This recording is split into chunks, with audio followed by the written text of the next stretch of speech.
حکم قربانی کردن برای مولود، برای زادروز. سوال: آیا گوشت قربانی که برای جشن مولود پیامبر صلی الله علیه و سلم و دیگر مولودها، مولود انبیا، اولیا کرده می شود، خوردنش جایز است؟ جواب: الحمدلله. هر قربانی که در مولود پیامبر صلی الله علیه و سلم یا ولی با مقصد بزرگداشت و احترام برای آنها انجام داده شود، از جمله آن چیزهایی است که برای غیر الله ذبح شده است و این شرک است. از این رو خوردن آن جایز و روا نیست. پیامبر گرامی صلی الله علیه و سلم فرمودند: لعن الله من ذبح لغیر الله. لعنت الله بر کسی باد که از برای غیر الله قربانی میکند. روایت مسلم. سوال: شخص میگوید که من مسلمانم با زبان ولی با اهل بدعت و اهل شرک عمل میکند. آیا او در حقیقت مسلمان است و یا از گوشت قربانی او خوردن جایز و روا است؟ جواب: الحمدلله. کسی که کلمه شهادت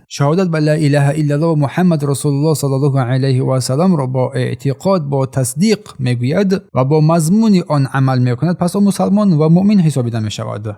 اما کسی که با گفته یا عمل شرکی مشغول می شود، پس او کافر است، حتی اگر شهادت هم بگوید و نماز و روزه هم بخواند و بگیرد. مثال: اگر کسی از مردگان یاری بخواهد، استغاثه طلب کند یا برای آنها قربانی کند با خاطر احترام بزرگداشت آنها، پس چنین شخص مشرک است. از گوشت قربانی چنین شخص خوردن جایز و روا نیست و توفیق از جانب الله سبحانه و تعالی است و درود و پیام بر محمد صلی الله علیه و سلم و اهل بیتش و همه یارانش باد. فتاوای کمیته دائمی و افتاء، مجلد اول، صفحه 135.